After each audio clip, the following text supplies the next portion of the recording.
कि शंकर भगवान की सबसे सुंदर अगर कोई शिक्षा है, मेरे भोलेनाथ, मेरे महाकाल राजा, मेरे कैलाशी, मेरे अविनाशी की सबसे श्रेष्ठ कोई शिक्षा है। और जितने लोग ऑनलाइन कथा सुन रहे हैं, देश में विदेश में जहां बैठकर कथा सुन रहे हो, मोबाइल पर, फेसबुक, यूट्यूब पर, आस्था चैनल के माध्यम से, जहां बैठकर आप कथा सुन रहे हो, शंकर की इस बात को अपने जीवन में उतार कर रखिएगा। शंकर भगवान की सबसे बड़ी, सबसे अच्छी एक शिक्षा है कि जहर पीना सीखो।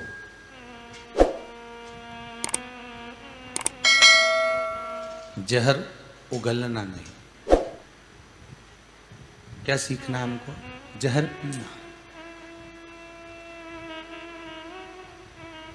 चाहे फिर वो क्रोध का हो, चाहे फिर वो हमारी अहमता का हो, चाहे फिर हमारी वो अभिमत्ता का हो, चाहे फिर हमारे एक अहम का, या फिर बुराई का, निंदा का, चुगली का, आदि आदि की जितनी भी बुराइयां हैं, इन सब का जहर क्यों ना।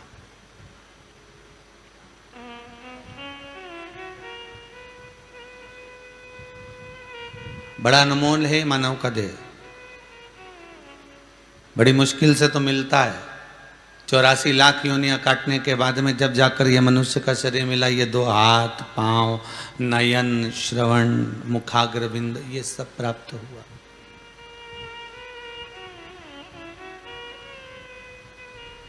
और यदि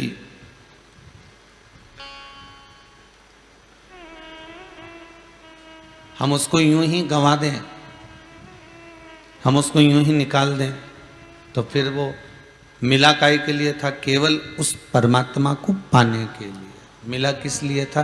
केवल उस परमात्मा को हमारे करीब में लाने के लिए।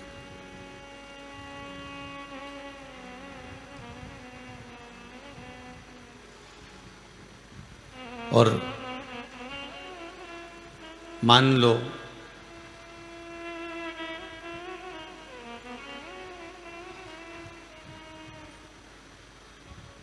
मन, चित्त, वृत्ति थोड़ी भी गड़बड़ है, तो फिर परमात्मा हमारे करीब में होगा क्या?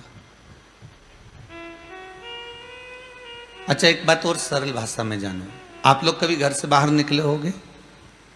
जितने भी कथा सुन रहे हो, कभी तो घर से बाहर निकले होगे, कभी साथ में भोजन भी लेकर गए होगे अपनी गाड़ी में, टिफिन भी लेकर गए होगे अपने साथ में। तो आप जब भोजन ग्रहण करते हो, भोजन पाने बैठते हो, भोजन करने बैठते हो, तो क्या क्या चीजें देखते हो? जरा देखना हरियाली है कि नहीं, थोड़ा हरा भरा हो, थोड़ा एक आध पेड़ मेड़ की छाया लगी हो।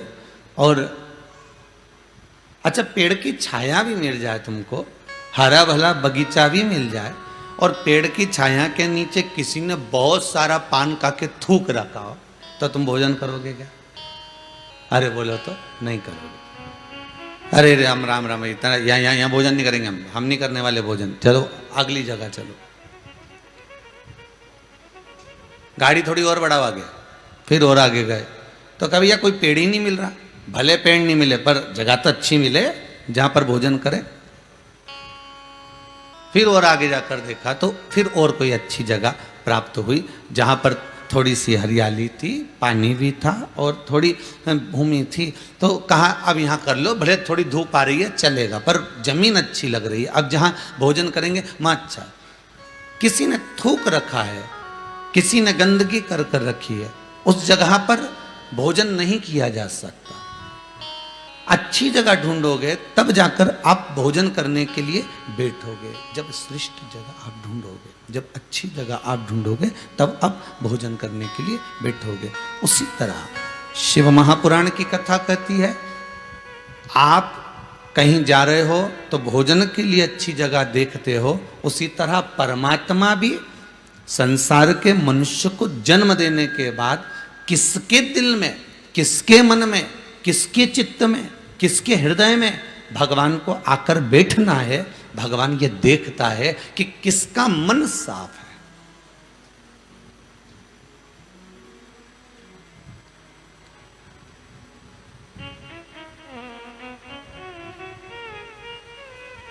मन किसका साफ है?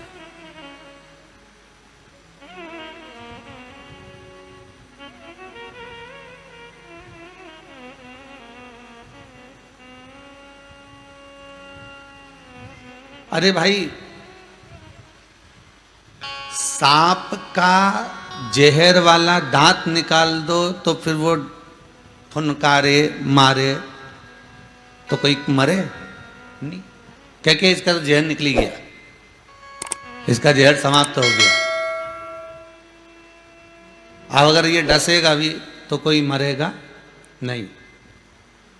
अब इससे भय नहीं है, इससे डर नहीं है।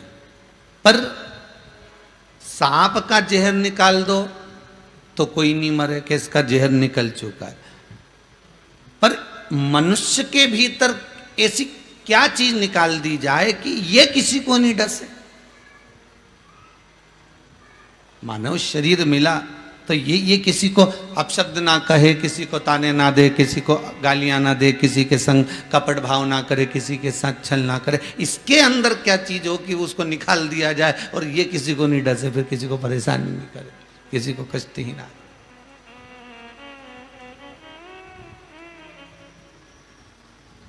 सांप का तो जहर निकाल दोगे तो फिर भय नहीं रहता, पर मनुष्य का क्या निकालोगे कि भय ना हो?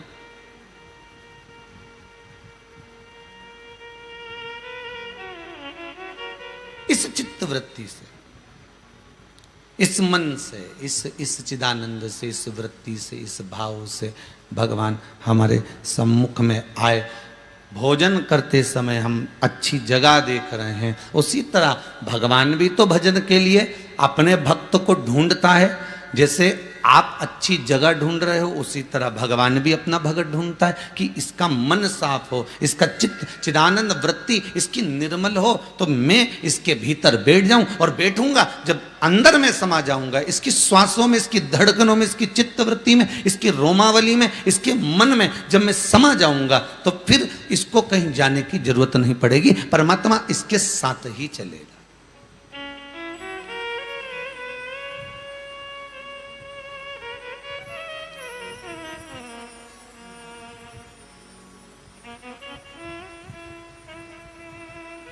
ठीक है, कुएं का पानी खराब हो गया।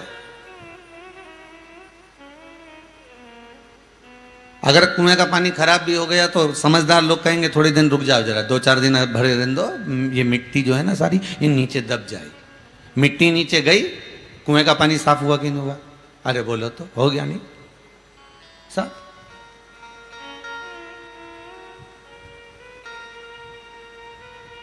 बस उसमें मिट्टी पड़ी थी, वो घुल गई थी। और वो मिट्टी घुलने के बाद वो मिट्टी का पानी धोला हो गया, वो मिट्टी का पानी हो गया, वो साफ क्लीन नहीं दिख रहा है। अब थोड़ा इंतजार करना पड़ेगा, 2 दिन, 4 दिन, 8 दिन, 15 दिन, तो वो जो मिट्टी है वो धीरे धीरे धीरे धीरे उस जल के अंतर से नीचे बैठ जाएगी। और नीचे बैठ गई तो पूरा जल पूरा की पूरा क्लीन हो जाएगा, पूरा की पूरा साफ हो जाएगा। उसी तरह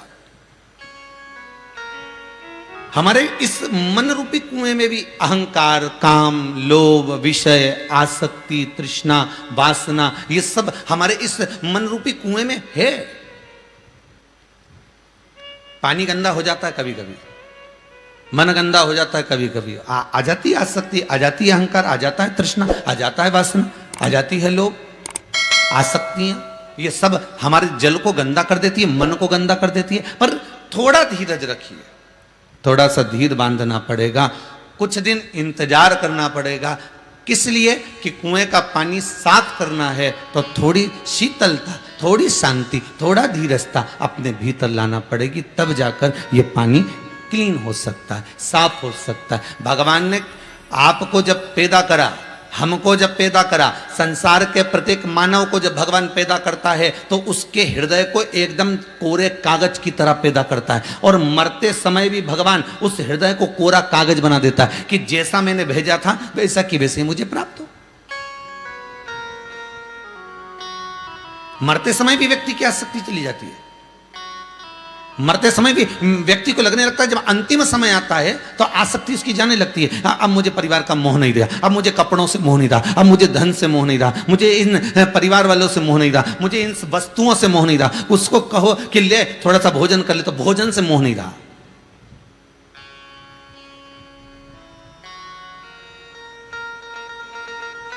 बीमार व्यक्ति से कह दो लो साहब बेल्ट मेल्ट लगा लो, अच्छी जीन्स मीन्स पहन लो, बीमार व्यक्ति पहनेगा? नहीं साहब, मेरे को बिल्कुल एकदम खुला रहने दो भैया, मेरे को भैया सब पहनाने की जरूरत नहीं है। वस्त्र कम हो गया। बीमार व्यक्ति से कहो लो साहब 2-4 गुलाब जामुन और खाओ अच्छी डट के, अब मर ही तो रहे हो, तो मर रहे हो तो अच्छी 2-4 गुलाब जामुन और खा लो, खोपरा पाक खाओ, थोड़ा सा इमरती जलेबी खाओ, थोड़ा सा समोसा ला देता हूं मैं बढ़िया जोरदार, वो खा लो, थोड़ा पोया खा लो, थोड़ा उपमा खा लो, थोड़ा पराठा खा लो। मरने वाला खाएगा नहीं, अब वो तो मरने जा रहा है और उसको तुम भोजन की आसक्ति दो, वो आसक्ति से छूट चुका है। वो तो इतना सा कर रहा है कि अब मुझे नहीं खाना, अब तो मुझे तुलसी का दल और गंगा जल दे दो। अब ये समोसा कचौड़ी इमरती भजिया पकौड़ा ये सब तुम्हारे पास रखो, मुझे तो केवल तुलसी का दल और गंगा जल दो। और कोई स्वस्थ व्यक्ति है, शरीर से अच्छा व्यक्ति है, और तुम उसको कहो ले साहब गंगा जल ले लो और तुलसी का दल ले लो, तो वो कह के मर रहा हूं क्या, आई मेरे प्राण छूट रहा है क्या? स्वस्थ व्यक्ति को अगर गंगा जल दे रहे हो, तुलसी का दल दे रहे हो, और कहा कि लो साहब गंगा जल ले लो तो तुलसी का दल ले लो, तो वो कह के मेरे प्राण जा रहे हैं क्या? मर तो वो रहा है और तुम मेरे को गंगा जल दे रहे हो, तो हम उसको समोसा कचौड़ी खिलाएंगे और गंगा जल तुमको देंगे। तो क्या उल्टा काम क्यों करो? गंगा जल उसको दो, तुलसी का दल उसको दो और मुझे कचौड़ी समोसा खिलाओ, मैं तो स्वस्थ हूं।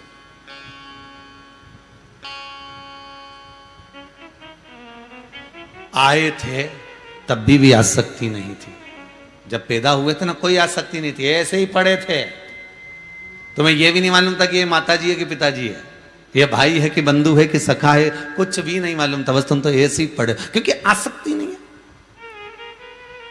और मरे तब भी आसक्ति नहीं है, मरते समय भी सारी आसक्तियां। हम वस्त्र, कोई के जींस पहन लो, कोई के कुर्ता पजामा पहन लो, हो सब पड़े रहते, मैं तो नहीं पहनू दादा, मेरे को तो एक कपड़ा ओढ़ा दो बस बहुत है। और मरने वाले व्यक्ति को भोजन की आसक्ति भी छूट जाती है। अब मरने वाले व्यक्ति से तुम कहो कि लो सब 2-4 हाथ में अंगूठी पहन लो ने, चेन पहन लो ने, बढ़िया जोरदार हाथ में कड़ा मड़ा पहन लो, तो क्या मरने जाइए हूँ तो क्या सोने का कड़ा मड़ा पहन लो, और जो पहना सब उतार लो, तो घबराहट हो रही है, मतलब सोने से भी आसक्ति छूट गई।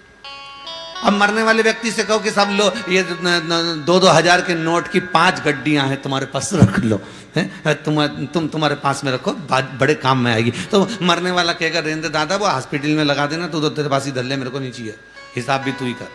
आसक्ति छूट गई। ना धन, ना दौलत, न सत्ता, न सम्मान, न वस्तु, किसी भी चीज की आसक्ति मनुष्य को नहीं रहती। आया तब भी, गया तब भी, सब आसक्तियों से वो वंचित है, सारी आसक्तियों से वो छूट चुका है।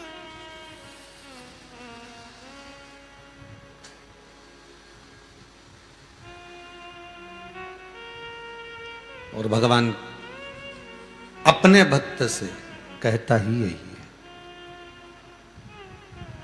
राम जी ने शबरी अम्बा को कहा था, प्रथम भक्ति संतन कर संगा, दूसरी रति मम कथा प्रसंगा। अगर मां अम्बा, शबरी अम्बा, आपने अगर मेरी भक्ति को धारण करा है, सत्संग किया है, तो तुम मुझे जानते हो कि अंतिम बिंदु और प्रथम बिंदु में कुछ भी नहीं है, ये बीच में जो समय निकला है बस यही आसक्तियों से भरा हुआ।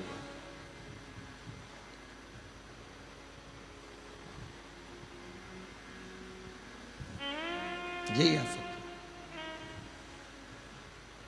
निर्मल मन हो तो प्रभु,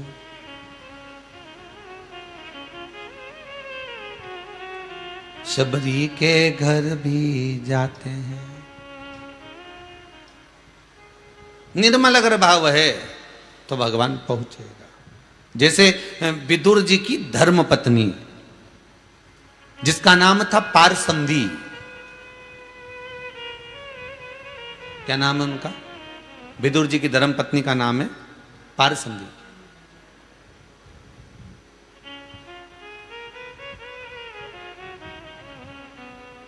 वो बड़ी शिव की उपासक है।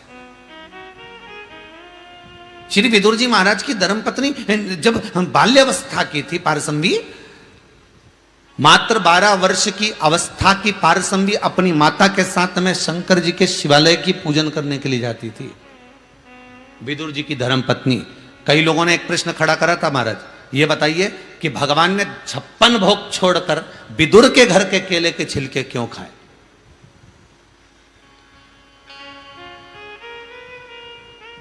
कारण क्या था?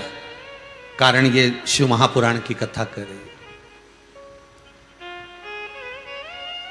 कोई के भाग्य में आपके लिए लोगों ने दाल बाटी बना कर रखी, आपके लिए लोगों ने मालपुआ बना कर रखा, रबड़ी बना कर रखी, खीर बना कर रखी, और आपके लिए इतना सारा पकवान बना कर रखा, और आप चले गए वो सामने, और वहां जाके तुमने कहा लाओ सब रोटी दे दो। तुमने कहा सब आज की तो नहीं है, 2 दिन पुरानी रोटी रखी, दे दूं तो क्या दे दो। अब तुम्हारे लिए इतना बना कर रखा और तुम बासी रोटी खाओ तो तुम्हारा भाग्य। अपन तो सरल भाषा में यही कहेंगे कि भैया इनका भाग्य ऐसा होगा कि इनकी किस्मत में ये ठंडी रोटी, ये बासी रोटी लिखी होगी। पर शिव महापुराण की कथा कहती है कि ये विदुर जी की धर्मपत्नी पारसंवी, ये 12 वर्ष की अवस्था में क्या, 9 वर्ष की अवस्था क्या, 8 वर्ष की अवस्था क्या, जो अपनी माता का हाथ पकड़कर शंकर के शिवालय का पूजन करने जाती थी। विदुर जी की धर्मपत्नी पारसंवी शिव आराधना में डूबी रहती थी, शंकर की आराधना में इतना भजन करती थी, इतना स्मरण करती थी कि उसको कुछ सुहाता ही नहीं था।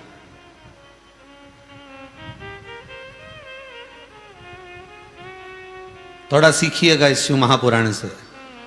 जितने लोग आस्था चैनल पर कथा सुन रहे हो, फेसबुक यूट्यूब पर कथा सुन रहे हो, जरा सुनिएगा कि बाल्य अवस्था में शंकर के मंदिर में 1 लोटा पानी चढ़ाने का फल क्या है, बाल्य अवस्था में शंकर के मंदिर में झाड़ू लगाने का फल क्या है, बाल्य अवस्था में शंकर के दरवाजे पर जाकर सफाई करने का फल क्या है, बाल्य अवस्था में शंकर के मंदिर में पहुंचकर पोछा लगाने का फल क्या है, शंकर जी के मंदिर में पहुंचकर जलाधारी को साफ करने का फल क्या है, शंकर जी के मंदिर में नंदी के स्नान का फल क्या है। जरा समझिए शिव महापुराण से।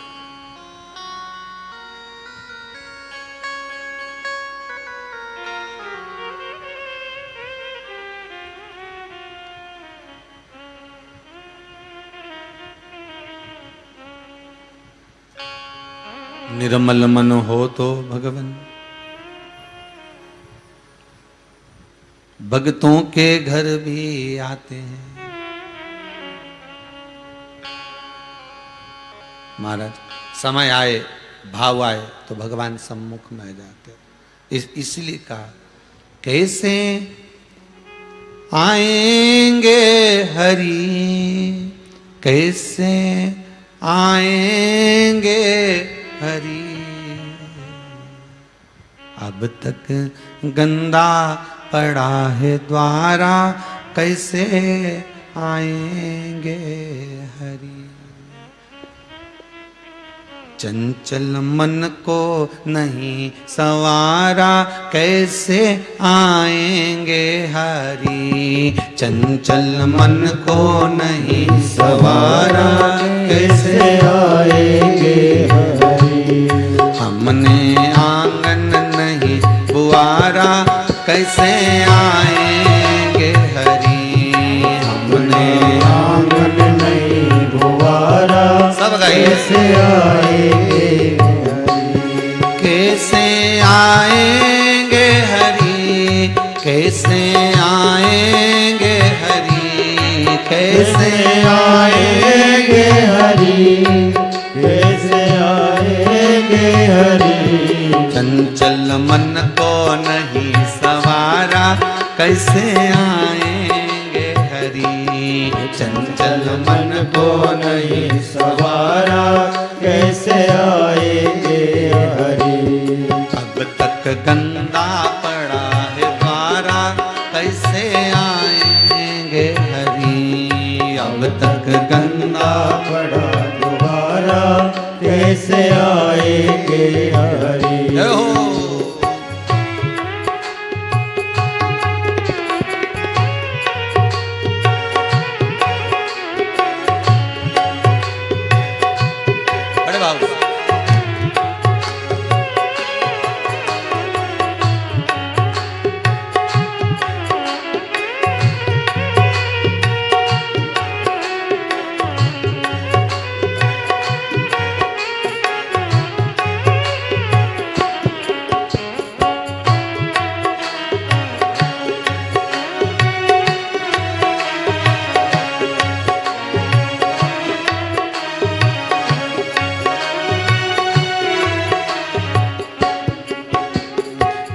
निर्मल मन हो तो भोले बाबा भक्तों के घर आते हैं। निर्मल मन हो तो भोले बाबा भक्तों के घर आते हैं। ओ निर्मल मन हो तो भोले बाबा भक्तों के घर आते हैं। निर्मल मन हो तो भोले बाबा भक्तों के घर आते हैं। ओ भक्तों की बाह पकड़ के भोले अपने संग ले जाते हैं। भक्तों की बाह पकड़ के भोले अपने संग ले जाते हैं। हमने इस पर नहीं विचारा, हमने इस पर नहीं विचारा, कैसे आएंगे हरि। चंचल मन को नहीं सवारा, कैसे आएंगे हरि। चंचल मन को नहीं सवारा, कैसे आएंगे हरि। कैसे आएंगे हरि, कैसे आएंगे हरि। कैसे आएंगे हरि, कैसे आएंगे हरि। हमने आंगन नहीं बुआरा, कैसे आएंगे हरि। हमने आंगन नहीं बुआरा, कैसे आएंगे हरि।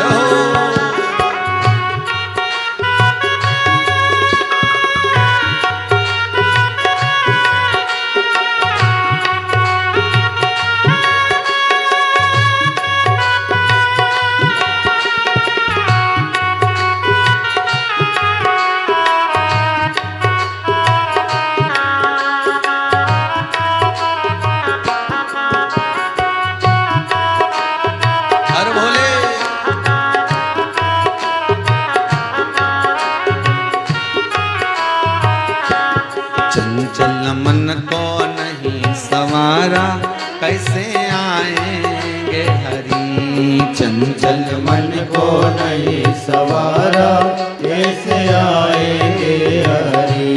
कैसे आएंगे हरि, कैसे आएंगे हरि। कैसे आएंगे हरि, कैसे आएंगे हरि। अब तक पड़ा है द्वारा, कैसे आएंगे हरि। अब तक गंगा पड़ा है द्वारा, कैसे आएंगे हरि। अब तक गंगा पड़ा है द्वारा, कैसे आएंगे हरि। अब तक गंगा पड़ा है द्वारा, कैसे आएंगे हरि। भगवान शिव की कथा कहती है, इस मन को पवित्र बनाने का प्रयास करिएगा। निर्मल मन सो मोहि पावा, मोहि छल छिद्र कपट ना भावा।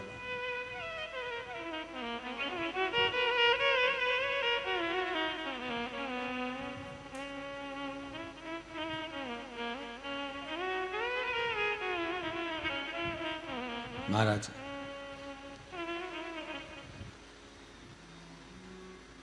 हृदय हमारा पिघल ना पाया, जब देखा कोई दुखियारा।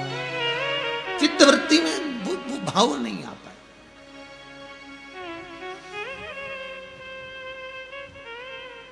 किसी पंथ भूले को हमने नहीं दिया सहारा।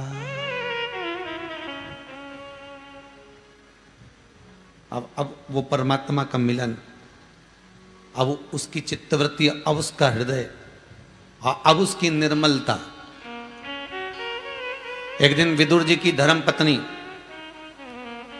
पारसंवी छोटी सी अवस्था में, 9 वर्ष की अवस्था में अपनी माता से कहती है, माँ, जिस देव अधिदेव महादेव की आप पूजन करने मुझे लेकर जाती हो माँ, उस पूजन का फल क्या है? कई लोगों के मन में आता है, सीहोर वाले महाराज हमेशा कहते हैं ऐसी पूजन करो, ये ऐसा करो, जल ऐसे चढ़ा, उत्तर की ओर मुख कर कर शंकर जी का अभिषेक करना चाहिए, ये दिन भर। तो इसका फल क्या है? क्या फल होगा उसका?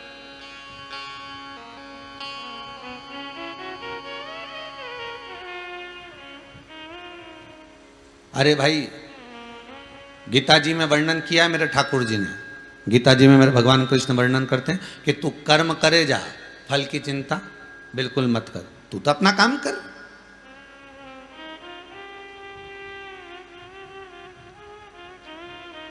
फिर एक प्रश्न खड़ा हो जाता है, व्यक्ति को भाग्य का मिलता है कि कर्म का मिलता है? क्योंकि दुनिया के कई लोग ऐसे हैं जो अपने भाग्य पर विचार कर कर बैठे हैं कि अभी समय नहीं अच्छा, अब समय जब अच्छा आएगा तब मिलेगा, अभी समय अच्छा नहीं है, जब आएगा तब मिलेगा, अभी समय अच्छा नहीं है, ऐसा। तो वो भाग्य का इंतजार कर रहे हैं कि आएगा, समय आएगा, समय आएगा, और मालूम पड़े आया भी और चले भी गया, क्योंकि तुम उसमें कर्म ही नहीं कर पाए।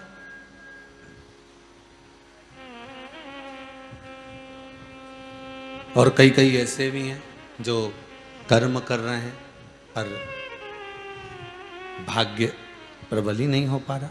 रोज दुकान खोलता है पर भाग्य प्रबल ही नहीं होता है। प्रतिदिन दुकान खोला भी सरी, व्यापार चलाया भी सरी, पर कोई फल ही नहीं। कजन कितने व्यापार बदल कर भी देख लिया, फिर भी फायदा नहीं, कर्म तो कर रहा। फिर मन में आया कि कर्म का मिला कि भाग्य का मिला। सरल भाषा में समझना, बैंक के लॉकर में आप अपनी रकम रखने जाते हो, अंगूठी, चेन, मोबाइल, पर्स, जो भी कुछ बैंक के लॉकर में जो तुम्हारे पास में दौलत है, सत्ता है, वो तुम लॉकर में रखने जाते हो। उस बैंक के लॉकर के दो चाबी होती है, एक मैनेजर के पास होगी, एक आपके पास होगी। मैनेजर अपनी चाबी को कितना भी घुमा ले, लॉकर खुलेगा क्या? नहीं। और आप चले जाओ अंदर और अपनी चाबी कितनी भी घुमा लो, लॉकर खुलेगा क्या? नहीं। मैनेजर भी चाबी घुमा कर देख ले तो लॉकर नहीं खुलने वाला, और आप भी अपनी चाबी घुमा कर देख लो तो लॉकर नहीं खुलने वाला। लॉकर कब खुलेगा? लॉकर किस समय खुलेगा? कि तुम अपनी चाबी तो घुमा रहे हो, पर मैनेजर आएगा, चाबी घुमा कर जाएगा और लॉकर एक क्षण में खुल जाएगा। उसी तरह शिव महापुराण की कथा कहती है कि कर्म करे जाओ, कर्म की चाबी को घुमाए जाओ, कर्म की चाबी को आप घुमाने में देरी मत करो, कर्म करे जाओ, कर्म करते जाओ, करते जाओ, करते जाओ, और परमात्मा के चरणों में विनती करते जाओ कि तू भाग्य की चाबी घुमाने जरूर आ जाना। और वो मैनेजर जब आएगा, अपनी चाबी घुमा कर जाएगा और लाकर खुल जाएगा। कर्म आपको करना है, फल वो दे।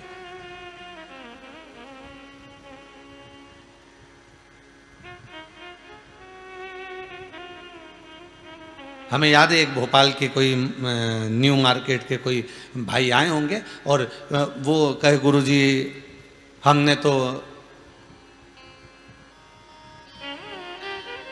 कपड़े की दुकान डाली थी, फिर क्या हुआ?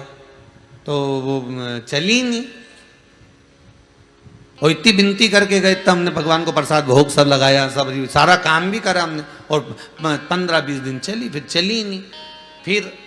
फिर हमने जो है वो दुकान बंद कर दी, फिर हमने दूसरी दुकान डाल ली। अच्छा, फिर पर हम क्या करें गुरुजी, हमारा तो भाग्य बेकार है। 15-20 दिन तक तो अच्छी चलती है, उसके बाद नहीं रहती, तब अच्छी चलती है, उसके बाद में तो दुकान ठप हो जाती है।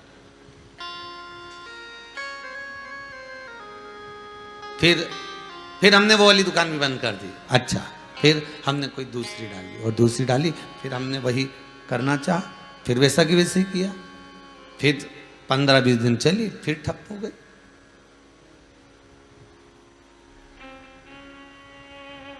कितना सुंदर प्रसंग है।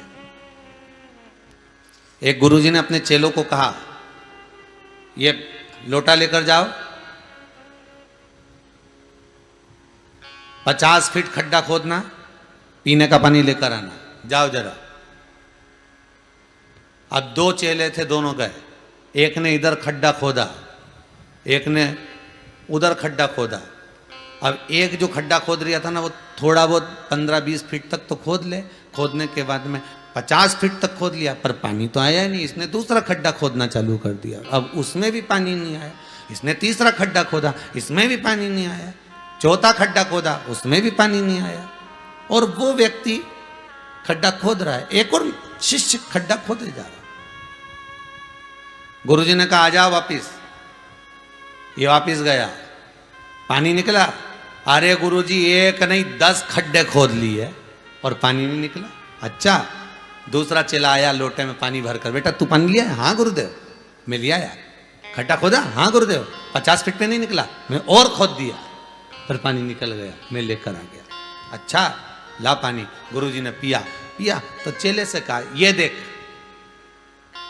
10 जगह पर खड्डे खोदोगे तो पानी मिलने वाला नहीं है, एक ही जगह दम से खोद ले, पानी निकलकर बाहर आ जाएगा। उसी तरह 10 जगह पर जाकर भटकोगे, 10 जगह पर जाकर माथा रगड़ोगे, 10 जगह पर जाकर विनती करोगे, 10 जगह पर जाकर प्रार्थना करोगे तो काम होने वाला नहीं है। बस एक जगह शंकर को ऐसा पकड़ ले, शिव का अनुमोदन, शिव का स्मरण ऐसा कर ले और शंकर की भक्ति में एक बार इतनी तल्लीनता से डूब जा, इतना डूब जा कि अंतिम क्षण में वही शंकर तुझे दर्शन देने आ जाए, तो समझ कि तूने खड्डा खोदा। नहीं तो मालूम पड़े थोड़े दिन आए, अभी थोड़े दिन आएंगे तो गणेश जी को मना लो, थोड़े दिन शंकर जी को मना लो, थोड़े दिन देवी जी को मना लो, थोड़े दिन इनको मना लो, थोड़े दिन उनको मना लो, सारे देवी देवता को मना लिया। अब सारे देवता तो भैया खा पी के चले गए।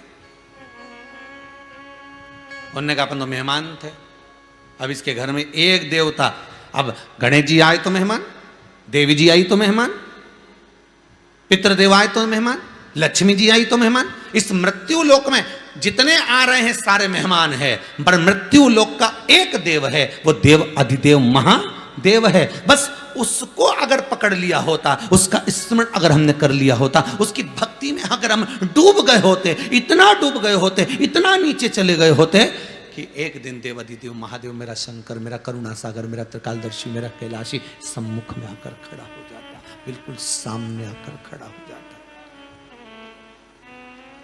एकदम सम्मुख।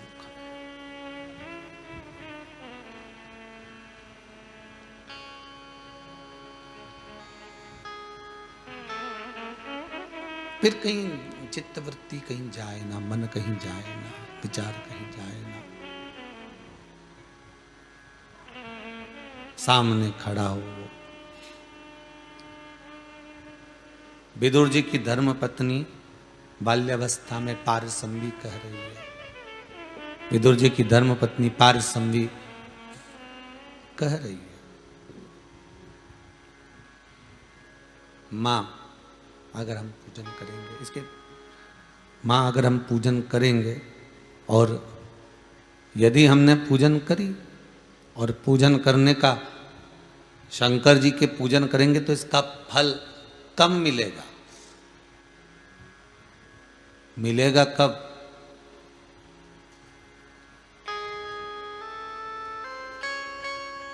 पारसंवी विदुर जी की धर्मपत्नी बाल्यावस्था में मां से प्रश्न करती है और मां उत्तर देती है।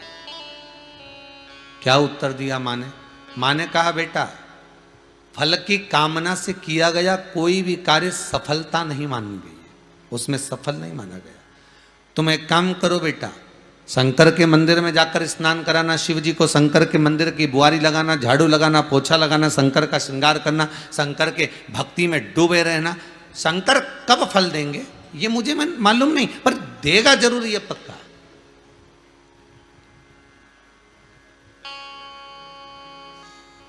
पूजा अर्चना, भजन, कीर्तन, स्मरण, दान, पुण्य, सत्कर्म, ये कभी खाली नहीं जाता, कभी खाली नहीं जाएगा।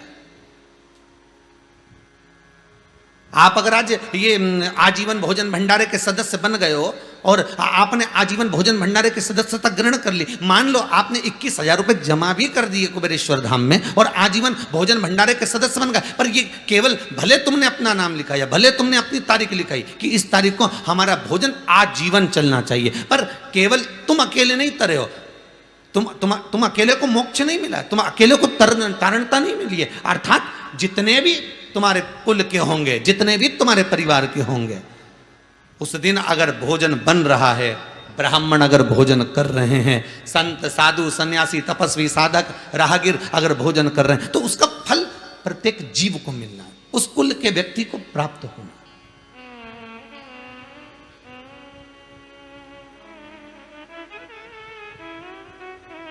प्रत्येक जीव। फल क्या है?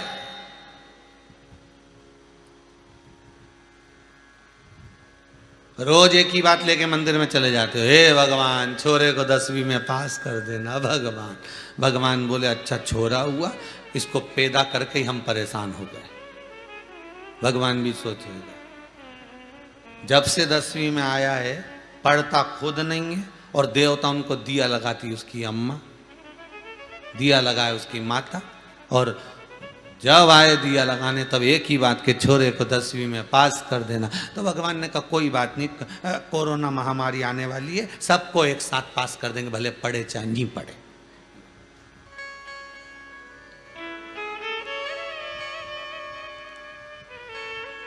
और ऐसी कोरोना महामारी आई, सारे स्कूलों में कह दिया गया कि रिजल्ट बना लो। तो टीचर बोले बनाए कैसे ये तो बताओ। तो कि पुराना रिजल्ट देख लो, जैसे जैसे थे वैसे वैसे बना दो, फालतू का टेंशन मिटा। अब विचार करा कि आखिर हमारा इतना अच्छा रिजल्ट कैसे आ गया। और नहीं तो मालूम पड़े 10वीं की बोर्ड की परीक्षा देता, सीबीएसई कोर्स की परीक्षा देता, तू पढ़ाई करता, और जब रिजल्ट तेरा आता तब 4 दिन पहले से रोटी छूट जाती वो अखबार में देखने के चक्कर में कि आज रिजल्ट आने वाला है, आज रिजल्ट आने वाला है, आज रिजल्ट आने वाला है। 25 नारियल तो तू हनुमान जी के फोड़ी आती, और ना जाने शंकर जी को कितना लोटा पानी चढ़ा जाती। रिजल्ट आने वाला है, बस 2 दिन बाद रिजल्ट आने वाला है, 4 दिन बाद रिजल्ट आने वाला। और सबसे ज्यादा रिजल्ट की जो सबसे ज्यादा रिजल्ट की प्राथमिकता है वो केवल 10th और 12th, 10वीं और 12वीं। बस इनका रिजल्ट देखने के लिए तो माता पिता भी तरसते हैं, बाकी के 9वीं 11th ये सब चलता है, पर जो 10वीं का और 12वीं का रिजल्ट है उसको देखने के लिए तरसते कि अब क्या होगा। वो तो ना जाने कितनी माताओं ने दिया लगाया होगा शंकर जी के, ना जाने कितना लोटा पानी चढ़ाया होगा, और छोराओं ने जा जाके ना जाने छोरियों ने कितनी भगवान शंकर के मंदिर में झाड़ू पोछा करा होगा। तब शंकर भगवान ने कहा कोरोना महामारी आ गई, इन सबके निकाल दो, एक खेप का तो पास कर दो, इनके निकालो सबके।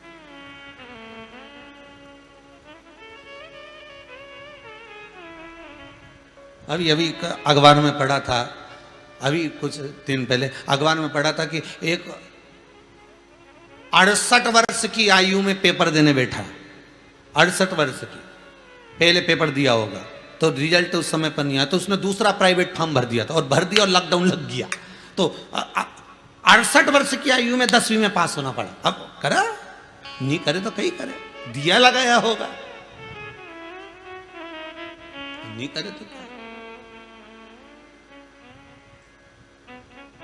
सुनता है।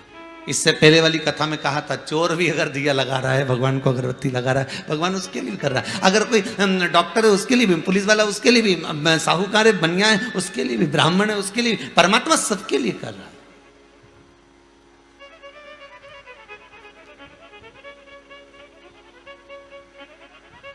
बड़ा है दयालु भोलेनाथ डमरू वाला, जिसके गले में विषधर काला, भोलेनाथ डमरू वाला। बड़ा है दयालु भोलेनाथ डमरू वाला। शिव का डमरू डम डम बाजे, बड़ा कृपालु, बड़ा दयालु।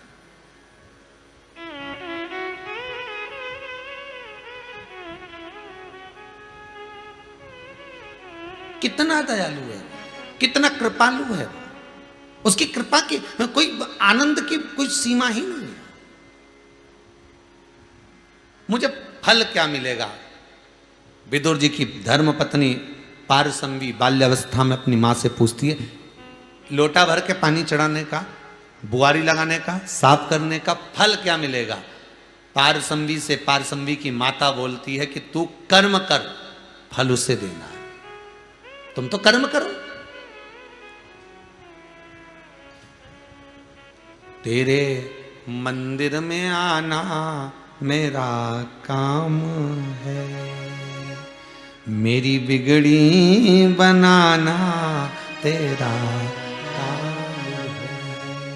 है। मैंने मन को तो मंदिर बना ही लिया, मैंने मन को तो मंदिर बना ही लिया, उसमें मूरत बिठाना तेरा काम है। तेरी चौखट पर मैं आ तो गया, मुझे दर्शन दिखाना तेरा काम है। अब आगे मर्जी तेरी, आप तो उसके चौखट तक पहुंच जा, उसके दरवाजे तक पहुंच जा, और उसके द्वार तक जब तुम पहुंचोगे फिर मन उसका है, चित्तवृत्ति उसकी है।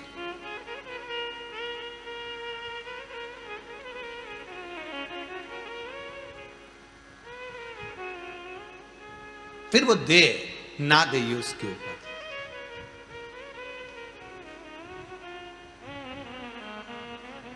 एक दिन पारसंबी पूजन करते करते 12 वर्ष की हो गई। शंकर जी के मंदिर में आज पारसंबी पहुंचकर बुआरी लगा रही थी।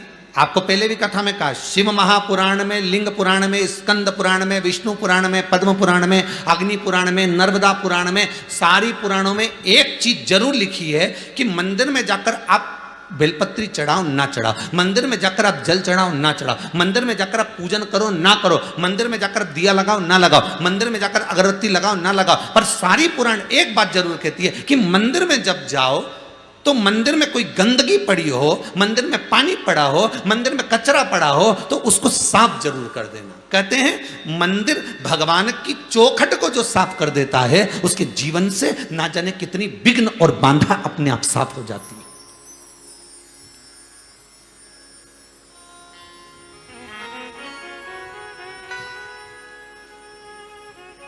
आप अगरबत्ती लगाएं ना लगाएं, आप दिया लगाएं ना लगाएं, आप पूजन करें ना करें, आप भगवान को चंदन लगाएं ना लगाएं, पर उस मंदिर में जाकर उसकी सफाई जरूर कर दें,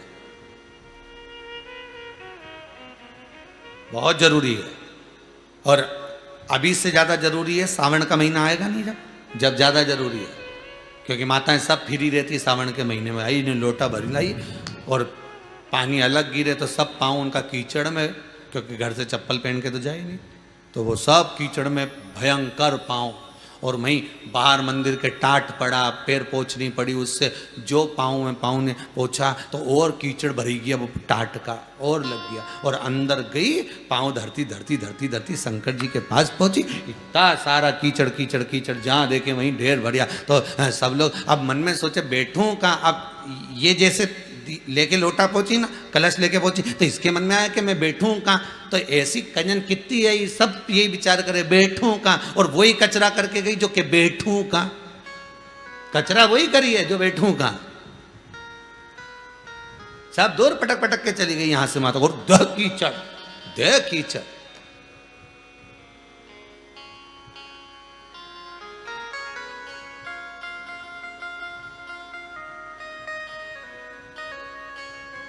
और ऊपर से बचा था तो वो सीवर वाला महाराज ने बता दिया कि काली तिल्ली चढ़ाओ, समी का पत्ता चढ़ाओ, और बचा था तो मूंग चढ़ाओ, और बचा था चावल चढ़ाओ। अब मैं इतना ढेर लगा, और जो जाए काली तिल्ली चढ़े तो दूसरा पानी भी चढ़ा जा ले, यही, और मूंग चढ़े तो और पानी। तो सीवर वाला महाराज ने बोला जरूर है, पर इतना तो ध्यान रखो कि तिल्ली अगर चढ़ाई है तो उसके बाद उसको उठाकर एक कटोरे में अलग तो रख दो, पहले चढ़ा दो फिर उतार लो। तुम अपने ऊपर ले हो ना, शादी में जाती हो तो कितनी जोरदार तैयार होके जाती हो, है इतना सारा सामान चढ़ा के जाती कि नहीं जाती ऊपर, है कितना सारा सामान चढ़ा के जाने, ढेर सारा पोत पुता के ने बढ़िया जोरदार। तो जब तुम शादी ब्याह में जाओ, ने फंक्शन में जाओ तो इतना सामान चढ़ा के जाओ, तो तुम सोचो प्रदोष का दिन, सोमवार का दिन, शंकर भगवान का श्रृंगार का दिन, तो तुम चढ़ाओ, मना नहीं, पर उतारो भी तो। अब घर आओ तो उतारो भी नहीं उतारो। और कहीं कहीं की तो इतनी समझदार है कि शादी में जैसे ही निपटे नहीं, पार्टी में से जैसी गाड़ी में बैठी वहीं से उतारना चालू कर देवे, तो वहीं से। तो कहीं कहीं की समझदार भी रहे, ऐसा नहीं कि नहीं रहे, वो तो वहीं से चालू हो जाए। पति बोले भी सकनी बैठ जा, जरा अच्छे से बैठ जा, ये कई करी रे, मारे तो बहुत घबराहट हो रही है, इतनी घबराहट हो रही, इतनी घबराहट हो रही, मारे तो बस की नहीं, वो इतना परेशान हो गई, मारे तो भगवान अब घर जाऊंगी ना नीम की उसमें डंडी डालूंगी। तो ऐसा पहन के काय को गई, क्यों गई? और ऊपर से वो हार पहन के कसाई तक जोर तक, अब उसकी गुलाब जामुन नीचे नहीं उतरी, यहीं पड़ी गई, उतरी कहीं मतलब। भगवान बोला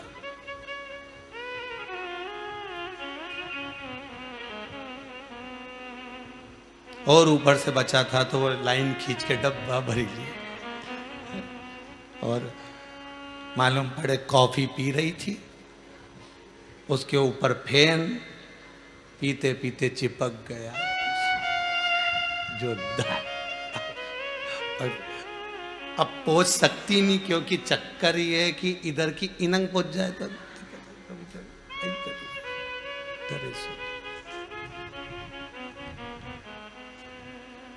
शिव पुराण कह रही है चढ़ाओ, शमी पत्र चढ़ाओ, बेल पत्र चढ़ाओ, काली तिल हो तो काली तिल, जो आप चढ़ाते हो, जहां जहां जैसा जैसा विधान है, जो जो क्रम बताया है वैसा वैसा करो, पर निवेदन है, चढ़ाने के बाद उतारो भी, चढ़ाने के बाद उतार भी, उसको एक पात्र में रख दो, पूरा की पूरा मत चढ़ाओ, थोड़ी सी काली तिली चढ़ा दी, ज्यादा लेकर आए हो तो एक और रख दो, पंडित जी से कह दो ये रखा है, मूंग ज्यादा नहीं थोड़ा सा चढ़ाया, ये महाराज जी रखा, अब तुमने तो उंडे ले जाए ना, वो दूसरी आए ना पानी उंडेल के चले जाने, मैं चिपक गई वो काली तिल्ली पूरी ऐसी। अब भगवान भी सोचे, बताओ जब 84 महादेव की यात्रा करी थी, जो लोग हमारे साथ में गए थे 84 महादेव करने के लिए 2-1 साल पहले, तो उस समय पर सबको मालूम होगा कि मंदिर के अंदर हमने प्रवेश नहीं दिया, जिस महादेव पे जो चीज चढ़ना थी उसके लिए एक बर्तन रख दिया, पात्र रख दिया, और उसमें आप चढ़ा दो, और वो पात्र शिव जी को छुआ दो, शंकर को। जिन्होंने 84 महादेव हमारे साथ करे थे, हम उनको ज्ञात होगा, वस्तु चढ़ाई जरूर है पर शंकर को समर्पित जरूर करिए। तो फिर निवेदन करेंगे, आप जाओ मंदिर में, पर मंदिर में जाते समय इतना भान जरूर रखना कि हम कुछ चंदन लगाएं, अगरबत्ती लगाएं, दिया लगाएं, धूप बत्ती लगाएं, ना लगाएं, पर शंकर के मंदिर में सफाई होना जरूरी है, शिव के मंदिर में साफ होना जरूरी है। उसका कारण क्या है? क्योंकि भगवान विष्णु के मंदिर में कीचड़ नहीं हो सकता, क्योंकि वहां तो पहले से ही पोछा लगा, वहां कौन सा पानी रोज का चढ़ रहा है? राम जी के मंदिर में कौन सा रोज का पानी चढ़ रहा है? भगवान सांवरिया सेठ के मंदिर में कौन सा रोज का पानी चढ़ रहा है? जितने भगवान के मंदिर जाओगे, भवानी आदि, वहां कौन सा रोज पानी? पर शंकर जी को तो रोज गंगा का जल चाहिए, बिना जल के तो रहते ही नहीं। तो किसी ने पूछा, आखिर शंकर जी को ये रोज पानी चढ़ाने का विधान क्या वर्णन करता है? तो शिव महापुराण की कथा में विद्येश्वर संहिता में लिखा, लिंग महापुराण के अंतर्गत वर्णन करा, और साथ में स्कंद पुराण में कहा गया कि शंकर को तृप्ति का भान कराता है जल। अब कहा कि जल तो गंगा का होना चाहिए, फिर यहां शास्त्रों में लिखा कि गंगा का जल से अभिषेक करो शंकर भगवान का, तो अपन तो घर का लोटा से पानी भर दे, मटके का पानी ले जाए, टंकी का पानी ले जाए भगवान को चढ़ाने के लिए। तो भगवान स्वीकार करता है क्या?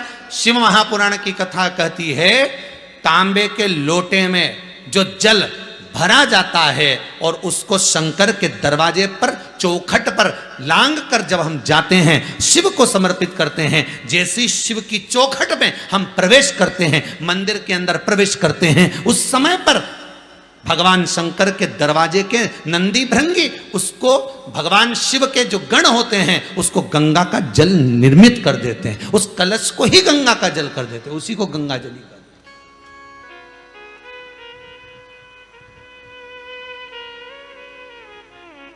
कितनी बार कहा आपको, कई बार कथा में कहा कि घर से पानी लेकर जाओ,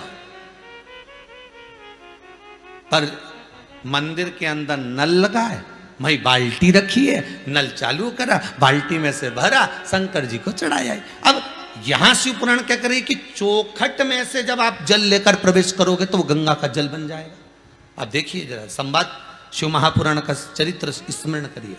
चौखट में से, शंकर के दरवाजे की चौखट में जब आप प्रवेश करें, भरा हुआ पात्र लेकर, जल लेकर जब जाएं, तो वो गंगा का जल बन गया। शंकर उसको आनंद से स्वीकार करता है। मेरा ओ घड़दानी, मेरा शंभो, उसको आनंद में स्वीकार करता है। अब मैं यहां शंकर जी